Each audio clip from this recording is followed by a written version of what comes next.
तो आज का जो न्यूज़ है, आप सुन के दंग रह जाएँगे, चौंक जाएँगे।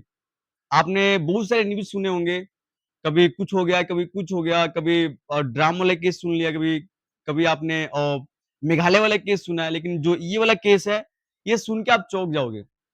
क्योंकि जो एक पिता है, वो अपने नवजात शिशु का शव लेके एसडीएम ऑफिस पहुँच गया। उसके पीछे के जो कारण है, वो सुन के आप चौंक जाएँगे। जो पिता है, वो क्या करता है कि जो उसका जो शिशु रहता है, जो अभी जस्ट पैदा ही हुआ है, तो उसका शव झोले में लेके डीएम ऑफिस पहुँचता है और डीएम से पूछता है कि सर इसको जिंदा कर दो आप, इसकी माँ को मैं क्या जवाब दूँ? मतलब सोचने की स्थिति पैदा करती है ये बात कि आप इस सोच भी नहीं सकते किस प्रकार की क्या व्यथा रही होगी उस व्यक्ति की।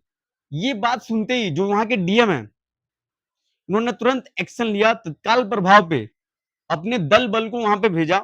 उस नवजात शिशु का शव लेके झोले में जो पिता है, वो दर-दर भटकता रहा। भटकते-भटकते इतना परेशान हो गया कि जो डीएम का ऑफिस है, जहाँ मीटिंग चल रही थी कि अब क्या करना है, कैसे करना है, वहाँ पे वो जो पिता है वो पहुँच जाता है, जिसको देख के जो इतने सारे जो अधिकारी हैं, जो मीटिंग कर रहे थे, वो भी चौंक गए कि ये कैसे यहाँ पे विपिन नाम का जो युवक है, अपनी पत्नी का एडमिट कराया था अ, डिलीवरी के लिए।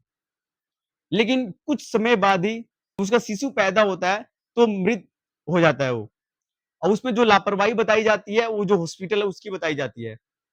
जिसकी वजह से उसका जो पिता है, उस चीज़ का विरोध करता है।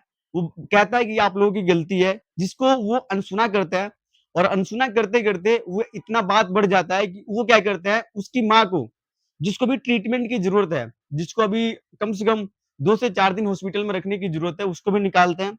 साथ में उसके पिता को वहाँ से धक्के मारा जाता है।